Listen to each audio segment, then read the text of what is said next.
This podcast is not intended to provide any investment advice. The opinions expressed here by either the hosts or guests do not necessarily reflect the views of PSA, Collectors Holdings, or any of their affiliates. Any discussion of collectible values in the past or present is not a guarantee of future performance. Hello and welcome to Hit Draft. My name is Jack Archer and I'm here with Ryan Green and Ryan Porter. Hit Draft cracks open the collector's psyche, showcasing the layers of intricacies and decision-making that go into building a collection. Here's how it goes down. First, a small assortment of PSA graded cards are revealed by our producer, each a mystery to the host. This is maybe the busiest card I've ever seen. Next, we draft and explain which cards we're taking and why we're taking them. I'm going to take hockey completely off the board.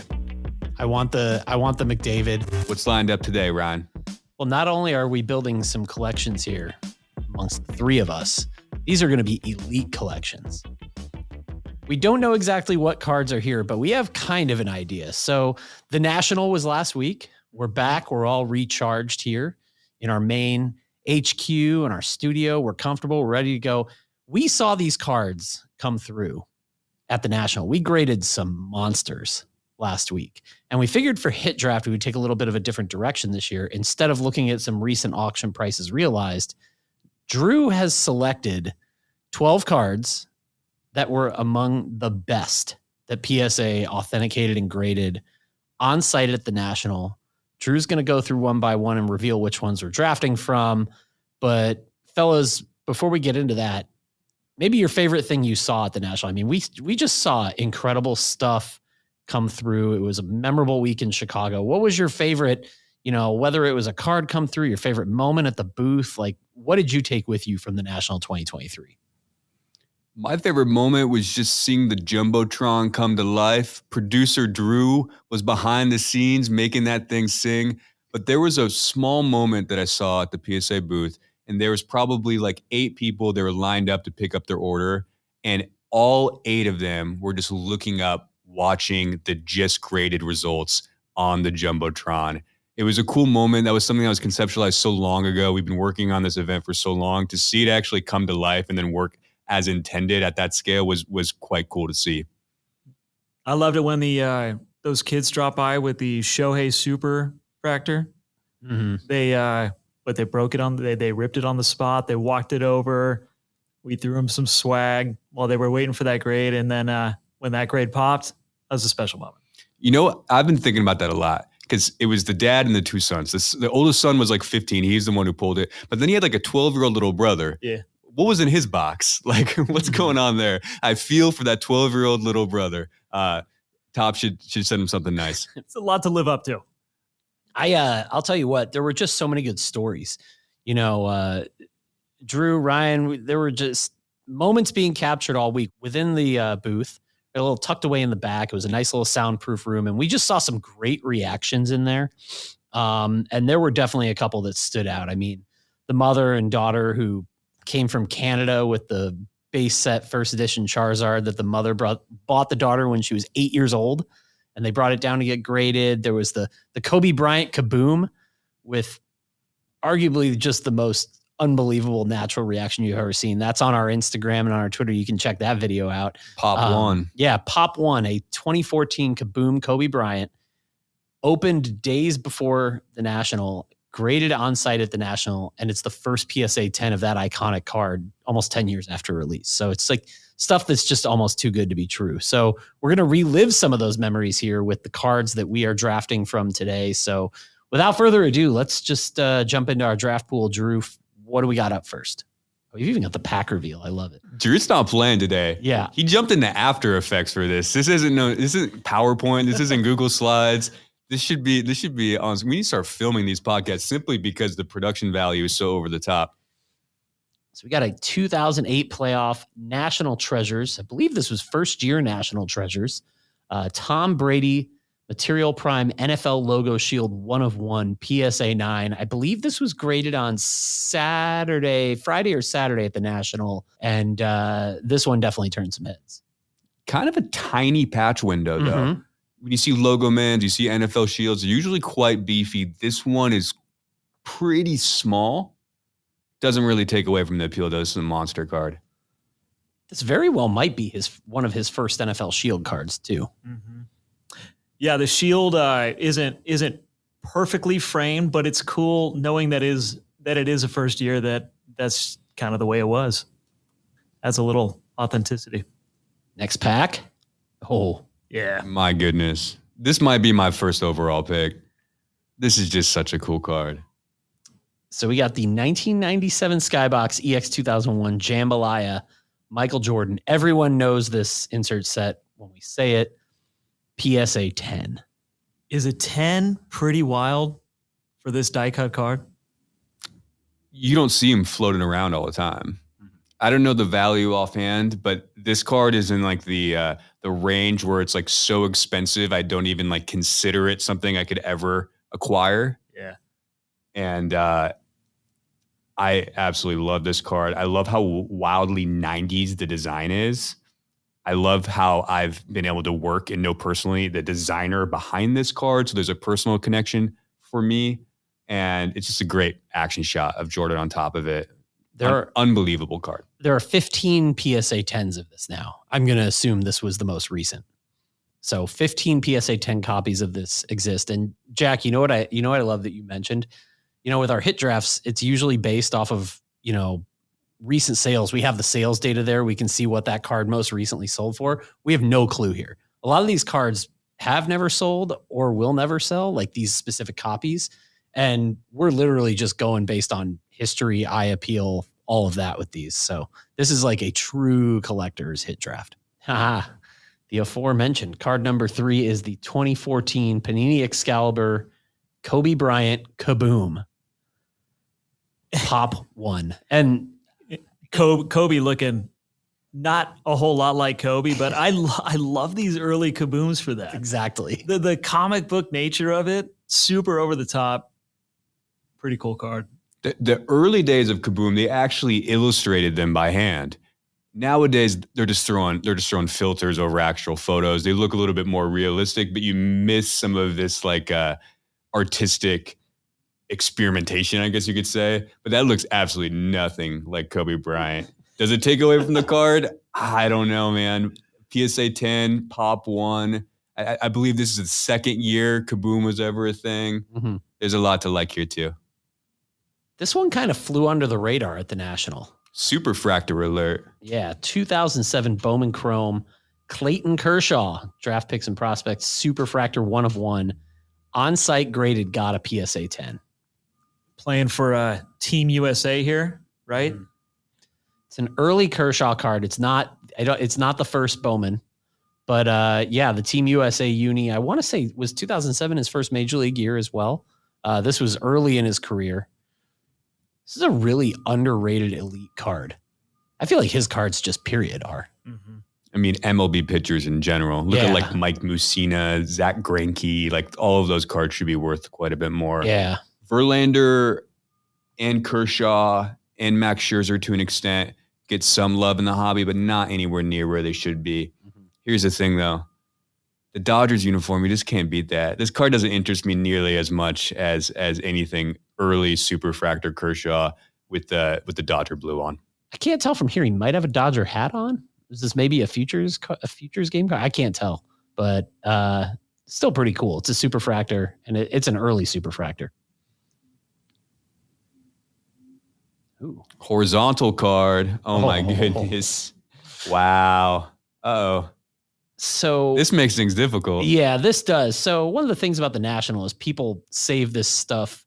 Well, there's some customers that save this big stuff all year and bring it to the National to grade on site because they just don't want to ship it. Mm-hmm. And this would be that type of item. This is a Jackie Robinson 1955 Topps. It's a dual grade. It has the facsimile signature with a PSA 6 auto right above it. Iconic card. PSA 2 on the card grade. This is just one of those pieces where you see it and you're like, oh my goodness. I mean, this is history encased. This isn't just a card. It's not just an asset. It is an heirloom in its purest form. It's also terrifying to me, and I'll tell you why.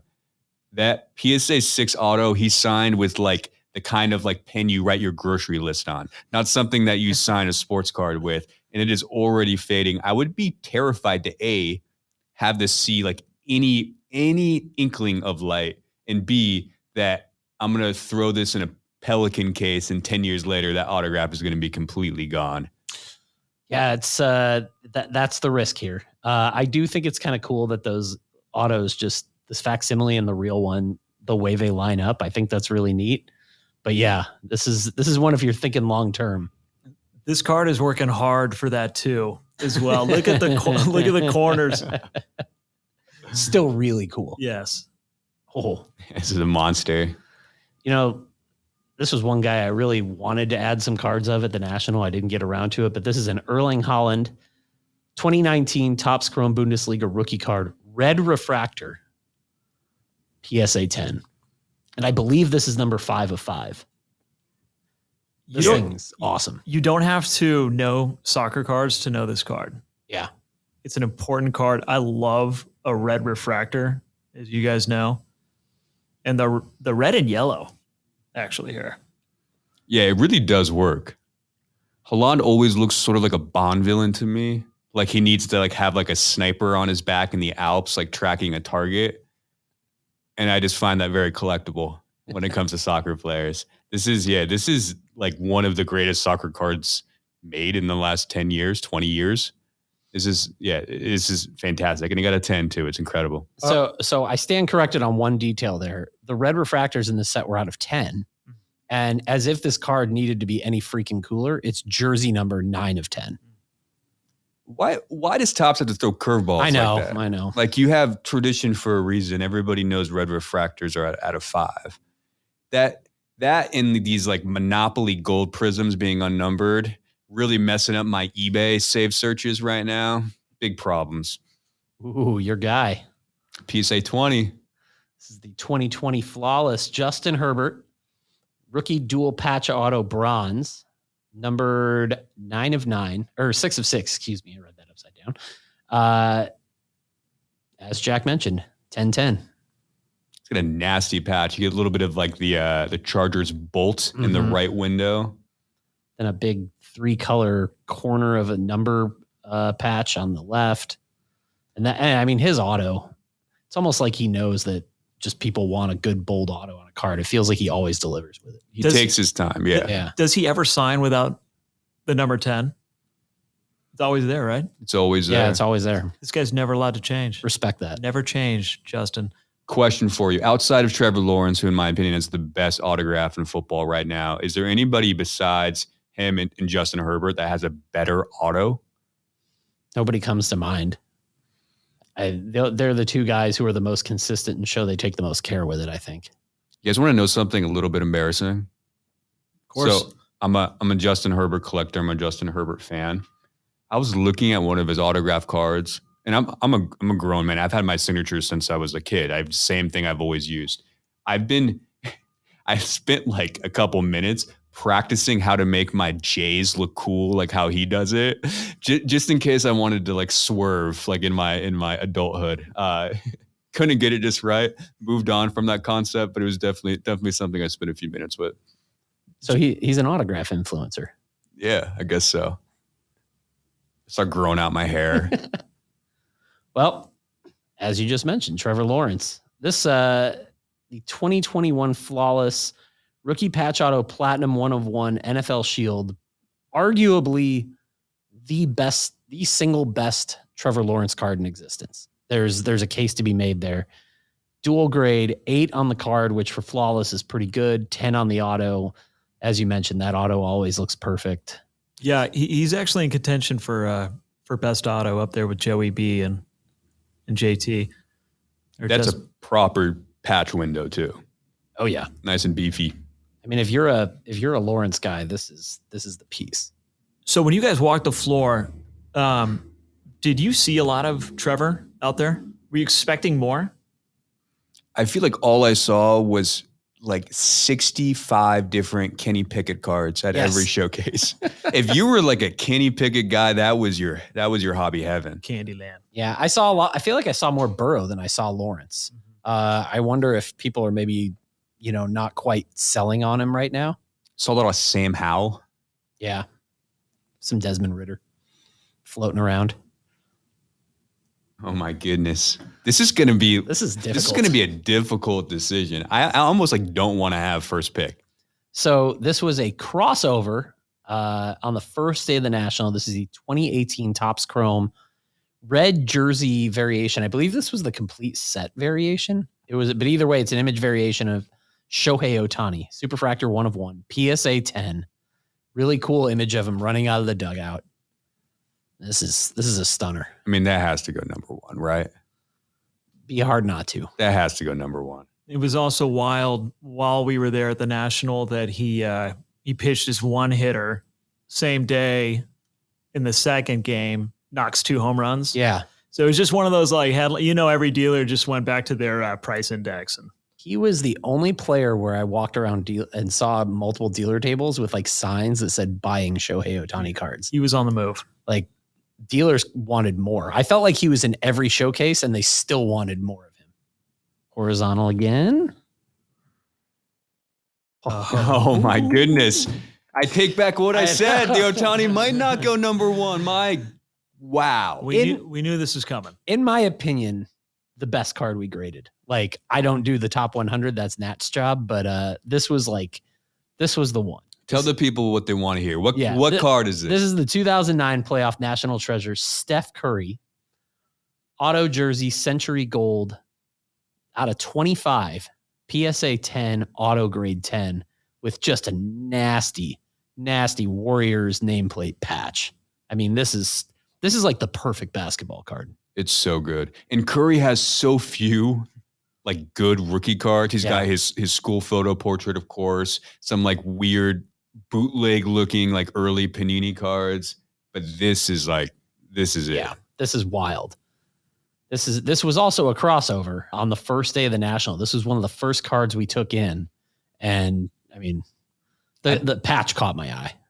I bet every single listener right now is panicking because they don't even know what they would choose in this scenario. Yeah. This is going to be difficult. Yeah. Is there a better Curry card? I mean, the 1 of 1 of this card, but that's it. Yeah. And horizontal again. Wow.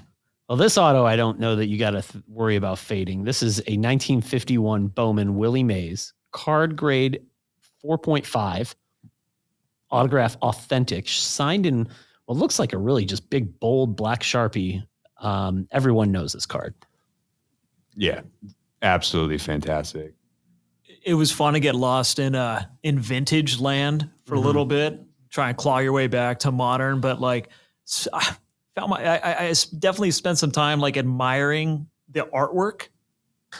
Before photography, I think I learned that in 57 they started integrating photographs, but the colors they just hang.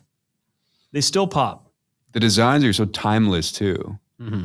They didn't have the Adobe Creative Suite in Figma just on standby to help build things. They had to do things the old-fashioned way.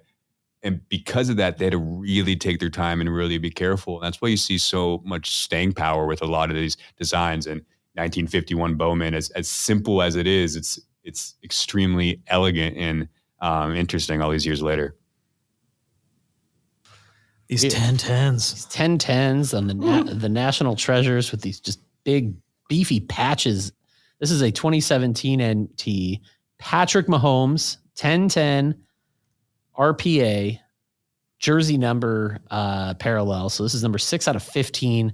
Really nice, bold auto. 3 color. Looks like part of the number patch. This is, if you want a Mahomes card, this is you can't get better than this. The person framing the jersey inside that area also deserves credit. Yeah. What he's created is a 3D cube. And the way, do my eyes deceive me? No. It's incredible. All the right angles here line up. It looks like the patch is jumping out of the slab. You know what's cool about this too? I feel like as the years go by in his career, I feel like we're seeing Mahomes sign less and less in terms of cards. So I think it's really just driving up the appeal of these early autographs. And not only that, he changed his signature after I believe his first or second season. So like, this is the full name signature. It's really bold. This is really nice. All right. So look at that spread up there. When you see all 12 together, Drew, you are diabolical. You got to fire up randomizer.org in your mind. Who's got first pick? Who's got second? Who's got third? Producer Drew. I have first pick. I did not want first pick. Well, so we're going to get a couple minutes to think about it. We're going to take a quick break here. We'll be right back, and we're going to pick from these beauties. Hey, guys. While we take a quick break here from this week's episode, I figured I'd take a moment to share a quick hobby fun fact with you. Did you know that there are 30 million raw cards available on COMC right now? And for those of you not yet in the know, COMC is shorthand for Check Out My Collectibles, a marketplace and hobby favorite for surfacing ungraded cards. So on the PSA Pod, why am I sitting here telling you about this marketplace platform? Well, because there are 30 million raw cards available on COMC, that means there are 30 million reasons for a direct-to-PSA partnership to now exist. And now one does. Submit any card for PSA grading now straight from your COMC inventory with just a few clicks. That's right, PSA and COMC have partnered up, and you can leave all of the shipping and paperwork details to us, as we're offering you yet another convenient solution for grading your raw cards with PSA. Whether you're building sets to compete in the PSA set registry, stocking up on big-name QBs ahead of the 2023 NFL season, trying to catch all the Pokemon you can, whatever you collect, as you add it to your PC raw from COMC, grading with PSA is now easier than ever. For more information, visit psacard.com and click the COMC partnership banner at the top of the page to learn more about this unique partnership and to get started taking advantage of it today. Now, back to the show. All right, we're back. We're ready to draft. Jack's going to be up first. We've got the 12 monsters that PSA authenticated and graded on site at the National in Chicago. This is, in the history of our PSA Pod hit drafts, this is probably the most difficult number one overall pick. Yeah, but it only took him about 2 minutes. He's decisive. Right. I feel really good about this. Originally, I was thinking that it's Ohtani, it's Topps Chrome, it's a Superfractor, it's a rookie card, it's PSA 10. That's the obvious choice. But I had some second thoughts and some reservations. It's like the complete set variation. It's not his tried and true rookie card that everybody knows that we've graded so much of. The refractors, the X-fractors, like all the different parallel runs. It's a very unique version of his flagship rookie card, so it feels less flagship to me. Are you just trying to get him at 6? He's not going to fall to 6. There's no way. So my choice is quite easy. I'm taking the Steph Curry, PSA 10, Auto 10, the only right choice right now. Actually, there's probably 10 right choices right now, but for me, that's the card I'm taking. Yeah, you can't go wrong there. Well, this is I'm going to think you were just being generous because you got an Angels fan next to you. Well, he knows. After letting go of my own Shohei monster in spring of 21 before that MVP tear, I've been dying for a bit of vindication, salvation. I'm taking the Superfractor, even though you said what you said. I've ignored all of that. This is a monster card. I love. All I need is that. All I need, if we're talking a Shohei Ohtani Superfractor, is that rookie card emblem. And if it's on there, it's just dynamite. And the way he was moving at the National, the way this guy writes storylines, to have that piece on my desk or in the PSA vault, probably there. That just made my hit draft. I got 2 picks here, so I'm going to go with a GOAT, and I'm going to have some fun with a modern. So I'll take the Jordan Jambalaya.